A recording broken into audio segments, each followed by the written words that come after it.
कधी-कधी आयुष्य आपल्याला ते देतं जे आपण कधी मागितलेलंच नसतं आणि जे मनापासून हवं असतं ते आपल्या हातून निसटून जातं. ही कथा आहे मिनलची, जिने मनापासून प्रेम केलं, पण तिचं लग्न त्या व्यक्तीशी झालंच नाही. नशिबाने तिला एका अशा नात्यात ढकललं जिथं शरीर होतं पण मन नव्हतं. वर्षानुवर्षे ती संसार करत राहिली, पण तिच्या मनात एक कोपरा कायम रिकामा राहिला. आणि मग एक दिवस अचानक तो पुन्हा समोर आला, ज्याच्यावर ती आजही प्रेम करत होती. आता त्या एका भेटीने तिचं मन, तिचा संसार, तिची वर्षानुवर्ष दाबून ठेवलेली वेदना सगळंच कोसळलं.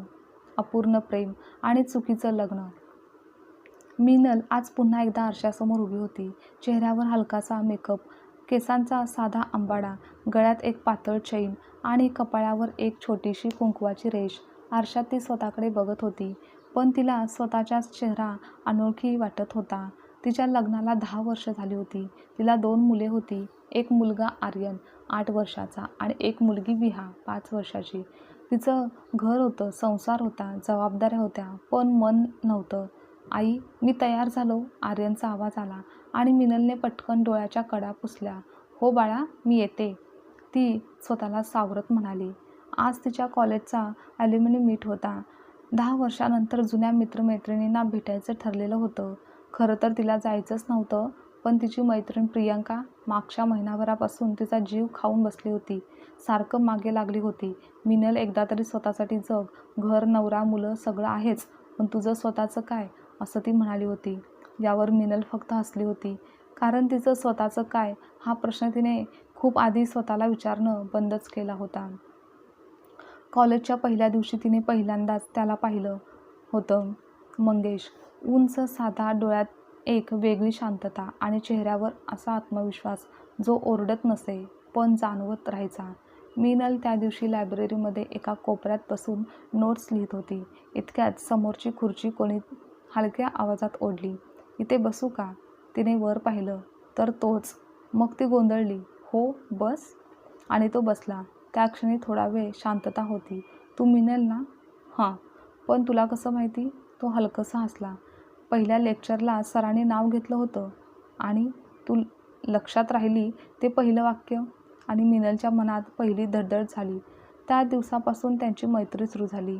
मग लायब्ररीमध्ये एकत्र अभ्यास, कॅन्टीनमध्ये कटिंग चहा, कॉलेजच्या गॅलरीत उभं राहून पावसाकडे बघणं, क्लासमध्ये एकत्र काम. आणि मिनलला कधी प्रेम झालं हे तिलाच देखील कळलं नाही. एकदा कॉलेज सुटल्यावर दोघे बस स्टॉपवर उभे होते. पाऊस जोरात पडत होता. "मिनल, तुला माहिती आहे का, मला पावसात भिजायला आवडत नाही." "मग?" ती हसत म्हणाली. "पण तुझ्यासोबत थांबायला आवडतं." आता त्या वाक्याने मिनलच्या गालावर नकळत हसू उमटलं. असेच कॉलेजचे दिवस, महिने जात होते आणि अखेर 3ऱ्या वर्षाच्या शेवटच्या दिवशी कॉलेजच्या टेरेसवर मंगेशने तिला बोलावलं. संध्याकाळची ती वेळ होती. आकाशात केशरी रंग, वाऱ्याची मंद झुळूक. मिनलचं मन वेड्यासारखं धडधडत होतं. मंगेश तिच्याकडे पाहत होता. "खूप वेळ." "मिनल, मला एक गोष्ट सांगायची आहे." "मग सांग ना." तो थोडा हसला, मग गंभीर झाला. "मला तुझ्याशिवाय काहीच पूर्ण वाटत नाही, पण तुझ्याशिवाय सगळंच अपूर्ण वाटतं." तिचे डोळे पाणावले. "मिनल, मी तुझ्यावर प्रेम करतो." ते ऐकताच तिच्या डोळ्यातून अश्रू गळाले. "मीही," ती थरथरत्या आवाजात म्हणाली. "मीही तुझ्यावर खूप प्रेम करते."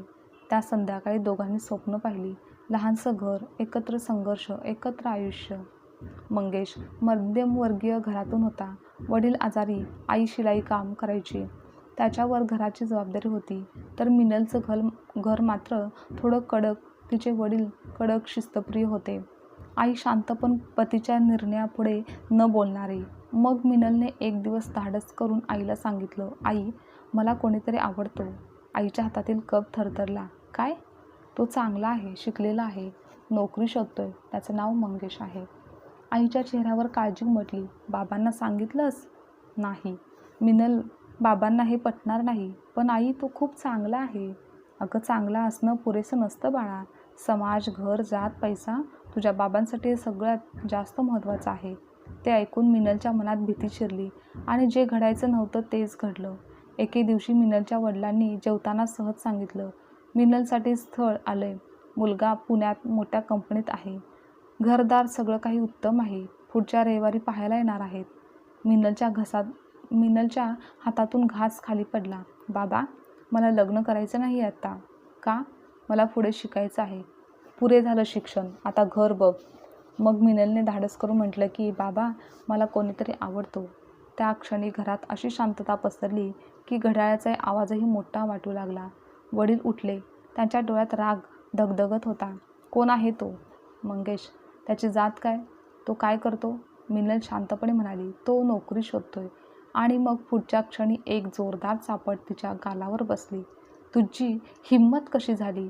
आमच्या प्रतिष्ठेचा विचार नाही? आई घाबरली. अहो शांत राहा. तू गप्प बस. पण मिनल रडत म्हणाली, बाबा तो खूप चांगला आहे. चांगला? चांगल्या लोकांनी संसार चालत नाही. पैसा लागतो, घराने लागतं. त्या रात्री मिनलने रडतच मंगेशला फोन केला. मंगेश, बाबांना सगळं कळलं आहे. तो काही क्षण शांत राहिला. मी उद्या येतो, बोलतो त्यांच्याशी. नको नको, ते ऐकणार नाहीत.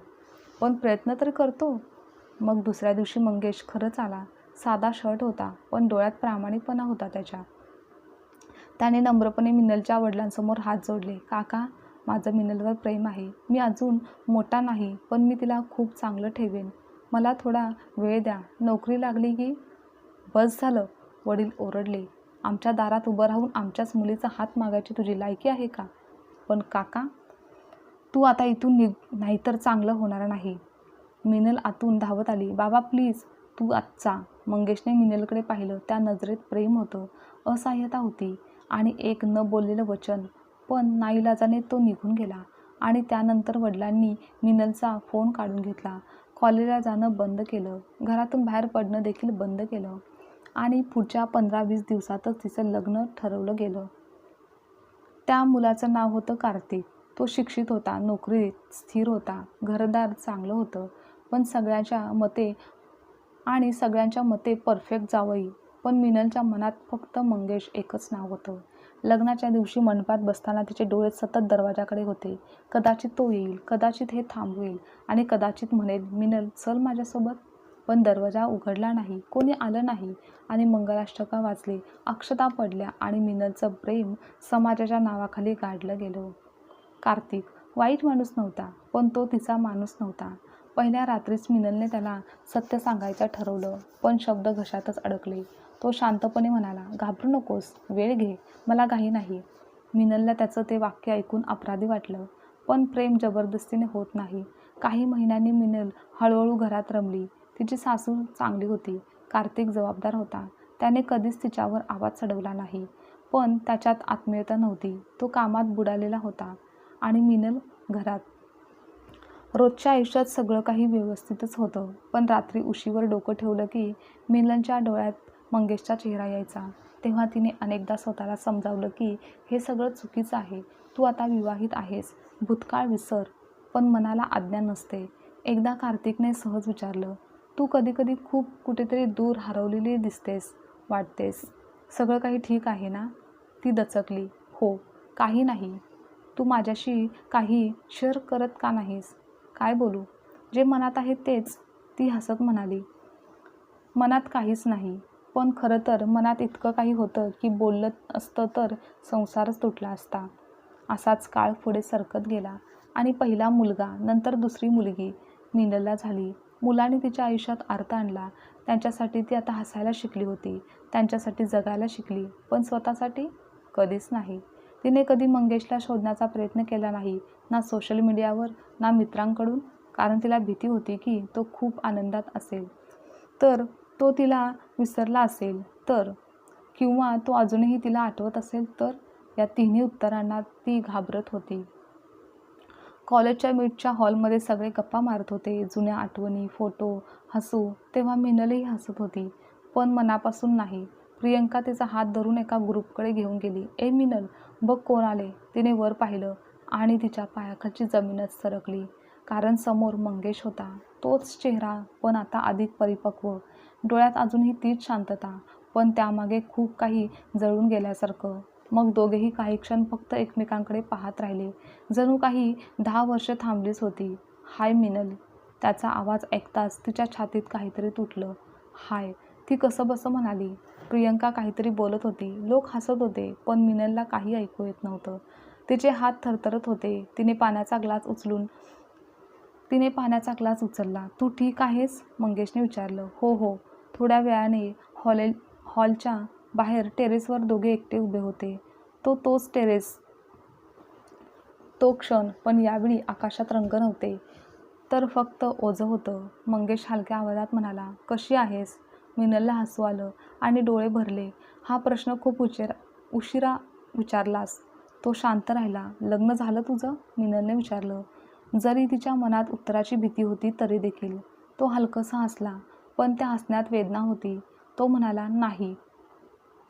ते ऐकून मिनल दचकली. का? तो तिच्याकडे पाहत म्हणाला, सगळ्यांना पुढे जाता येत नाही. त्या एका वाक्याने तिच्या आत वर्षानुवर्ष बांधलेला बांध फुटला. इतक्यात मंगेशने विचारलं, आणि तुझं? हो, 2 मुलं आहेत. मग तो मान हलवून म्हणाला, माहिती होतं, प्रियंकाकडून ऐकलं होतं. मग तू आलासच का? कारण मी पळून पळून थकलो होतो. तिचे डोळे भरून आले. तू लग्नाच्या दिवशी का नाही आलास? तिने विचारलं. हेच ते प्रश्न होते जे ती 10 वर्ष मनात लपवून जपून होती. मंगेशचे डोळे लाल झाले. मी आलो होतो. तिचा श्वास अडकला. काय? मी मंडपाबाहेर उभा होतो. शेवटच्या क्षणापर्यंत मी वाट बघत होतो की तू बाहेर येशील किंवा मला एक फोन करशील, एक संदेश, काहीतरी. अरे पण माझा फोन काढून घेतला होता, मिनल रडत म्हणाली. मग तो डोळे पुसून म्हणाला, हो, हे मला नंतर कळलं, पण तोपर्यंत खूप उशीर झाला होता. तुझ्या बाबांनी मला लोकांसमोर अपमानित केलं, माझ्या आईला धमकी दिली आणि मी हारलो. आता तिच्या पायातील ताकद गेली. ती भिंतीला टेकली. मंगेश, मीही हारले, ती हुंदके देत म्हणाली. त्या दिवशी फक्त लग्न झालं नाही, माझ्यातील मीच मरून गेले. त्या रात्री मिनल घरी परतली, पण शरीरानेच. कार्तिकने दरवाजा उघडला. कशी झाली भेट? छान, ती म्हणाली, पण तिचा आवाज रिकामा होता. रात्री मुले झोपल्यानंतर ती बाथरूममध्ये जाऊन रडू लागली. 10 वर्षाचा साठलेला तो पूर आरशात तिने स्वतःकडे पाहिलं. तिला स्वतःचा तिरस्कार वाटू लागला. मी कोण आहे? एक पत्नी, एक आई, की अजूनही कोणाची तरी अपूर्ण प्रेमिका? तिला अपराधी वाटत होतं, कारण ती अजूनही मंगेशवर प्रेम करत होती. दुसऱ्या दिवशी सकाळी कार्तिकने तिचे सुजलेले डोळे पाहिले. मिनल, काहीतरी झाले नाही? मग माझ्याकडे बघ. तेव्हा ती नजर चुकवत राहिली. कार्तिकचा आवाज शांत होता, पण ठाम होता. तू मला वर्षानुवर्ष काही सांगितलं नाहीस, पण आज सांग, काय झालंय? ते ऐकून तिचं मन तुटलं. मी काल मंगेशला भेटले. मंगेश? हो, कॉलेजमध्ये. मी ज्याच्यावर प्रेम करत होते तो. कार्तिक काही क्षण निशब्द झाला आणि घरात भयानक शांतता पसरली. एवढंच तो म्हणाला. मिनल पुढे रडत म्हणाली, मी तुला कधी फसवलं नाही, मी कधी काही केलं नाही, पण मी त्याला विसरू शकले नाही. मी खूप प्रयत्न केला, खूप. पण? कार्तिक खुर्चीवर बसला. त्याच्या चेहऱ्यावर धक्का, वेदना आणि कुठेतरी आधीपासून माहीत असलेलं सत्य. म्हणूनच, तो हळू आवाजात म्हणाला, म्हणजे तू कधी माझी झालीच नाहीस. मिनलला ते वाक्य बाणासारखं लागलं. कार्तिक, मी चुकीची आहे, पण मी प्रयत्न केला. हो, माहिती आहे, तो डोळे पुसत म्हणाला. मिनल, तू वाईट नाहीस, पण आपल्या लग्नात काहीतरी नेहमीच कमी होतं. मी फक्त नाव ठेवू शकत नव्हतो. ती थरथरत्या आवाजात म्हणाली, तुला राग नाही येत का? यावर तो कटू हसला. राग? कोणावर? तुझ्यावर? की त्या लोकांवर ज्यांनी 2 जीवांना वेगळं केलं? की स्वतःवर? कारण मी वर्षानुवर्ष तुझ्या डोळ्यात माझ्यासाठी प्रेम शोधत बसलो. ते ऐकून मिनल जमिनीवर बसून रडू लागली. त्या रात्री मिनल आणि कार्तिक तासनतास बोलले. तिने सगळं काही सांगितलं. कॉलेज, प्रेम, वडिलांचा विरोध, मंगेशचा अपमान, लग्नाचा दिवस, विसरण्याचे प्रयत्न. आणि कार्तिक शांतपणे ऐकत राहिला. मग म्हणाला, मला एक गोष्ट सांग. जर आज तुझ्यावर कोणतीही जबाबदारी नसती, मुले नसती, समाज नसता, तर तू कोणाकडे गेली असतीस? हा प्रश्न तिच्या आत्म्याला भिडला. ती रडत म्हणाली, मंगेशकडे. कार्तिकने डोळे मिटले आणि काही क्षणांनी तो म्हणाला, धन्यवाद, निदान आज तरी खरं बोललीस. मग मी काय करू? ती तुटलेल्या आवाजात म्हणाली, मला काही कळत नाहीये. मी मुलांना सोडू शकत नाही, तुला दुखवू शकत नाही, पण माझं मन, मी किती दिवस मारू? कार्तिक बराच वेळ शांत राहिला. आपण घाईत निर्णय घेणार नाही, पण एक गोष्ट नक्की, खोटं जगणं थांबवू शकतो आपण. काही दिवसांनी मिनलने मंगेशला भेटायचं ठरवलं. एका जुन्या कॅफेत दोघे समोरासमोर बसले. दोघांच्याही चेहऱ्यावर वास्तव होतं. मिनल, तू मला भेटायला नको होतंस, मंगेश म्हणाला. पण का? कारण तू जितकी जवळ येतेस तितकं मला पुन्हा हारण्याची भीती वाटते. तिच्या डोळ्यात अश्रू आले. आपण दोघं इतकं उशिरा का भेटलो मंगेश? तो हलकसा हसला. कधी कधी नशिबाला प्रेमकथा पूर्ण करायच्याच नसतात.